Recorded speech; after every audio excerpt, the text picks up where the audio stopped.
This is Audible. Sound Booth Theater presents Dungeon Crawler Carl, written by Matt Dinneman, narrated by Jeff Hayes. Chapter 1. The transformation occurred at approximately 2:23 a.m. Pacific Standard Time. As far as I could tell, pretty much anyone who was indoors when it happened was instantly killed. If you had any sort of roof over you, you were dead. That included people in cars, airplanes, subways, even tents and cardboard boxes. Hell, probably umbrellas too. Though I'm not so sure about that one. I'm not gonna lie, you guys who were inside, probably warm and asleep and dreaming about some random bullshit, I'm jealous. You're the lucky ones. You were just gone, splattered into dust during the transformation. It was a Tuesday, and the calendar had just ticked over to January 3rd. A terrible winter storm had descended on North America, and half the country was buried in snow and ice. In Seattle, we didn't have too much snow that night, but it was well below zero, which was unusually cold, even for January.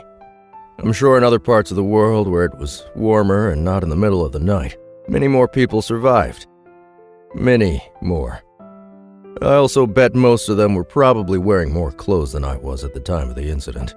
And those assholes were smart enough not to go into the light. Me? I didn't have a choice. Like I said, it was below freezing. I was outside, and I was wearing boxers, a leather jacket, and a pair of pink Crocs sandals that barely fit me. I was also holding a crying, scratching, squirming, and spitting cat named Princess Donut the Queen Anne chunk. She was a tortoiseshell Persian cat worth more than I made in a year. My ex-girlfriend called her Princess Donut for short. I just stuck with Donut.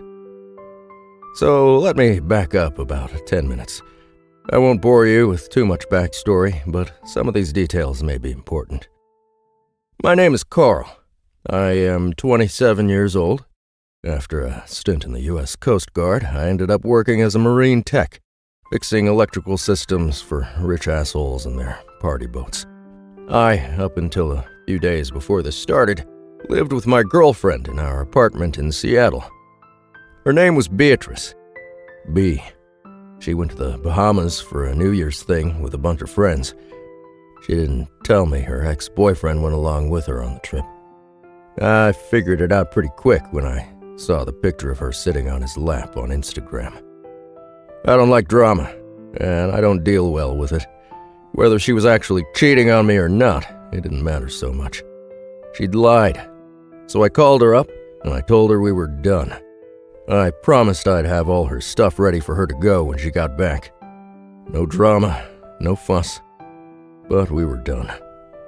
She'd asked her parents to come get the cat, but they lived on the other side of the Cascades. Nobody was getting through any of the passes with this weather. So I promised I'd look after her until Beatrice got back. So, let me tell you about Donut the cat. Like I said, she's one of those fluffy, flat-faced cats that look like they need to be sitting on the lap of a Bond villain. B and I shared a 2-bedroom apartment, and one of those rooms was dedicated to the cat, if that tells you anything.